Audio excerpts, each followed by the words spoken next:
সিলেটে ভয়াবহ রূপ নিয়েছে বন্যা। বন্যায় পানিবন্দী হয়ে পড়েছেন লাখো মানুষ।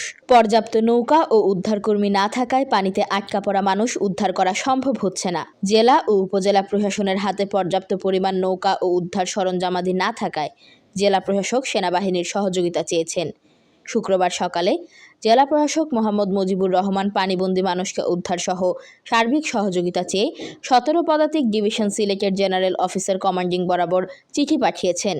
চিঠিতে জেলা প্রশাসক বলেন, সিলেট জেলায় অব্যাহত ভারী বৃষ্টিপাত ও পাহাড়ি ঢলের ফলে বন্যা পরিস্থিতির ব্যাপক অবনতি হয়েছে।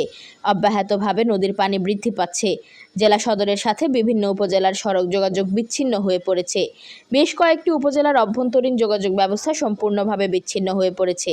বিশেষত গোয়াইনঘাট, কোম্পানিগঞ্জ, জৈন্তাপুর ও সিলেট সদর উপজেলার সব কয়টি ইউনিয়ন বন্যায় প্লাবিত হয়েছে। ব্যাপক লোকজন পানিবন্দী হয়ে পড়েছেন। পানিবন্দী লোকদের উদ্ধারের লক্ষ্যে জেলা ও উপজেলা প্রশাসন সার্বিক প্রচেষ্টা অব্যাহত রেখেছে। জেলা ও উপজেলা প্রশাসনের নিকট প্রয়োজনীয় নৌকা এবং অন্যান্য সরঞ্জামাদি না থাকায় উদ্ধার তৎপরতা ব্যাহত হচ্ছে। জরুরি ভিত্তিতে পানিবন্দী লোকদের উদ্ধার করা সম্ভব না হলে মানবিক বিপর্যয় ঘটার সম্ভাবনা রয়েছে।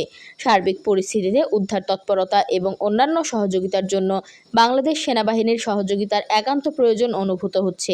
এমত অবস্থায় সিলেট জেলার দুর্যোগময় পরিস্থিতিতে বেসামরিক প্রশাসনকে সহায়তা প্রদান করার জন্য দুর্যোগ ব্যবস্থাপনা আইন ২০১২ এর ৩০ ধারা মোতাবেক জরুরি ভিত্তিতে পানিবন্দী লোকদের উদ্ধারসহ প্রয়োজনীয় সার্বিক সহযোগিতা প্রদানের জন্য সবিনয় অনুরোধ করা হলো।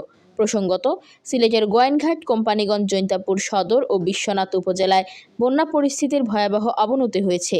তলিয়ে গেছে রাস্তাঘাট, পানিবন্দী মানুষ কোনোভাবেই নিরাপদ আশ্রয়ে যেতে পারছেন না। বিদ্যুৎ সরবরাহ বন্ধ থাকায় বৃহস্পতিবার রাত অন্ধকারে কাটাতে হয়েছে তাদের। উদ্ধারের জন্য মানুষের মধ্যে রাতভর ছিল আর্তনাদ। এই অবস্থায় উদ্ধার তৎপরতার জন্য সেনাবাহিনীকে কাজে